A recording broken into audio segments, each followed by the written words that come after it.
All right, one last example on combining means and variances for random variables. That what we've done up till now has dealt with discrete random variables. The rules apply for continuous random variables as well, and in particular for normal curves. So Tom and George are playing in a golf tournament. Their scores vary as they play the course. The shorthand here, recall Tom's score. Tom's score is the random variable x. His scores are normally distributed with a mean of 110 and a standard deviation of 10. George's score, random variable y, is normally distributed with a mean of 100 and a standard deviation of 8. The question is, if they play independently, okay, there's a key word that will allow us to combine variances. What's the probability Tom will score lower than George and thus do better in the tournament?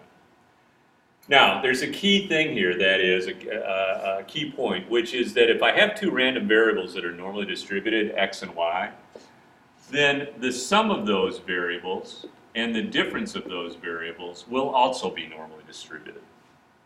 So that's key. If two variables are normally distributed, then their sum and their difference will also be normally distributed. Now, this is sort of a AP level question. It's not sort of, it is an AP level question that we would expect you to be able to do after seeing one or two examples of it. It's a challenging question. So it asks, what's the probability Tom will score lower? Well, keep in mind, Tom is x, George is y. If Tom's going to score lower, well, we're interested in the probability that x is less than y, which can be rewritten this way. This should make sense. The probability that the difference is less than 0.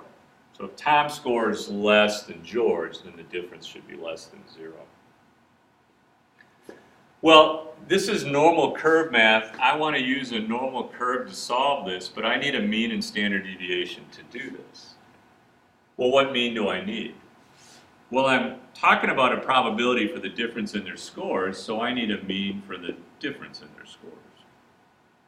Well, means can be added and subtracted, so the average difference in their scores, this should make some sense intuitively. If Tom averages 110 and George averages 100, the average difference in their score should be 10. Well, all right, I'm working on a probability around differences, and the average difference is 10. Well, if I'm going to use normal curve math, I also need to come up with a standard deviation.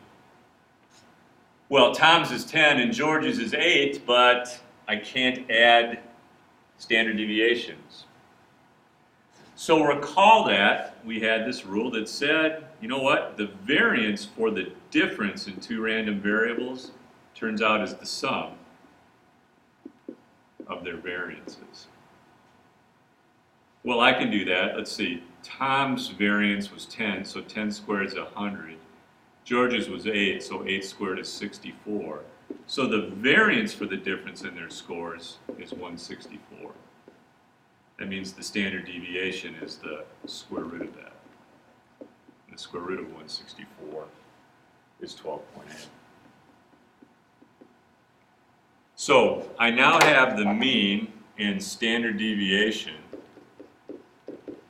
for the normal distribution of the difference in their scores. The average difference in their scores is 10, and when they golf together, the standard deviation for the difference when they play over and over again is 12.8.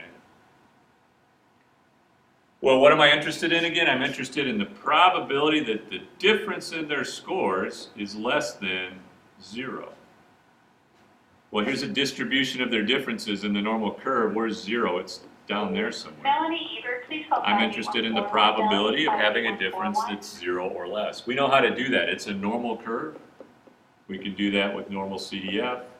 Something small, negative infinity, or something small to 0. The mean is 10. Standard deviation is 12.8. And if you do that math, you get 0.2174. So when Tom and George play together, we should be able to use 0.2174 in a sentence. There's a 21.74% chance that Tom will score lower than George. Again, if two variables are both normally distributed, so is their sum, so is their difference. We use that fact to solve this problem here. To do that, we had to come up with the average difference, and then we had to come up with the standard deviation for the difference in their scores. Hopefully that makes sense.